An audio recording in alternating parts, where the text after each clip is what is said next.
আসসালামু আলাইকুম বড় ভাই। তো আপনি অনেক নাকি ছাদে অনেক রকম সবজি বা অনেক রকম ফলের চাষ করেছেন। আচ্ছা আচ্ছা। তো আজ আমি আসলাম, তো এটা আসলে এটা কি ভাই, এটা পুকুর? এটা পুকুরের মতো একটা ছোট চৌবাচ্চা করেছি। আমার ইচ্ছা ছিল যে দেশি প্রজাতির মাছ আমি চাষ করতে পারি কিনা, সেই দেশি প্রজাতির চাষের জন্যই আমি করেছি। এখানে কিন্তু শিং মাছ দিয়েছি, 21টা শিং মাছ আছে এবং তেলাপিয়া দিয়েছিলাম। তবে তেলাপিয়া খুব ভালো হয় না, অক্সিজেন ঘাটতি পড়ে, এই জন্য শিং মাছ চমৎকার হয়। তা আবার কাঠ দিয়ে তৈরি করেছি, কাঠ থেকে আবার ইটে ভালো।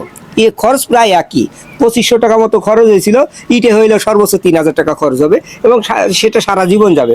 তখন যারা করে তারা আমি বলি যে ইটের করেন, কারণ ইটের না করলে এই যে পলিথিন দিয়েছি, আচ্ছা। এটা ওই যে শিং মাছে ফুটা করে দেয়, পানি অনেকটা লিজিং হয়। এ কারণে এই পলিথিন না দিয়ে ইটের করলে সর্বোচ্চ 2-3 হাজার টাকার মধ্যে আপনার চৌবাচ্চা হবে এবং হাইট হবে সর্বোচ্চ 18 ইঞ্চি এবং 3 ফিট বা 6 ফিট করলে আপনার মাছ হবে। মাছের জন্য খুব গভীর লাগে না, তবে নিচে মাটির স্তর দিতে হবে। মাটির স্তর না দিলে ওই শিং মাছগুলো ভালো হবে না। কই মাছ হবে, শিং মাছ হবে। হ্যাঁ, এই যে আমার ওয়াইফ বলছে এখন গলদা চিংড়ি চাষ করবে। আসলে মানুষের শান্তি তো, এটা করতেই পারে।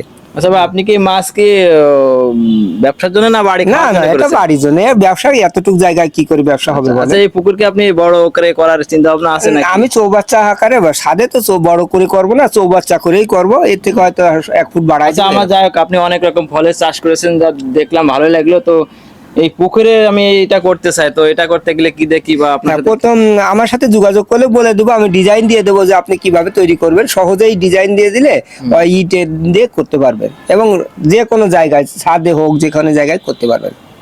যাক, আসলে দর্শক খুবই ভালো লাগলো আসলে পুকুরটা দেখে। ছাদের উপরে যে মাছ চাষ করা যায় বা তাদের আমাদের প্রয়োজনীয় মাছ মেটানো যায়, এটাই কিন্তু বড়। তারপর অনেক ভালো লাগলো এখানে শ্যাওলা বা অনেক রকম মাছ। এই যে শ্যাওলাটা, এটা কচুরিপানা দিয়েছি, এটা শিং জাতীয় মাছ খুব পছন্দ করে। ও। শিং মাছ পছন্দ করে এই জন্য। আর এখানে প্রাকৃতিক খাবার হয়েছে, দেখুন এই প্রাকৃতিক খাবারগুলো খাই। হ্যাঁ, এই জন্য মাছের যা যা লাগে সবই দিই। আবার 2-3 দিন অন্তর অন্তর এই পানিটা গাছে গুঁড়াই দিই, গাছের সার পাই এবং এখানে নতুন পানি অ্যাড করি, তাতে সুবিধা হয়। যাক ভাই, ও ভালো লাগলো যে আসলে আমরা ইচ্ছা করলে সকলে বাইরের কাছ থেকে পরামর্শ নিয়ে যদি আমরা যেভাবে চাষ করি, মাছ চাষ বলেন, ফল চাষ বলেন বা সবজি চাষ বলেন, আসলেই খুবই সুন্দর বা খুব ভালো হবে। আপনারা সবাই ইবাদ আলী ভাইয়ের সাথে যোগাযোগ করবেন। ওনার বাসা হামিদপুর।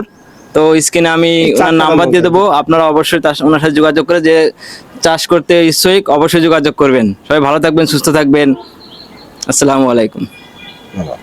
আপনারা যারা ছাদের উপর এভাবে মাছ চাষ বা সবজি চাষ, বিভিন্ন ধরনের ফল চাষ করতে চান, অবশ্যই আপনারা ইবাদুল ভাইয়ের সাথে যোগাযোগ করবেন। ভিডিও নিচে ওনার লিঙ্ক দেওয়া থাকবে, সবাই ওনার সাথে যোগাযোগ করে পরামর্শ নেবেন। সবাই ভালো থাকবেন, সুস্থ থাকবেন। আল্লাহ হাফেজ।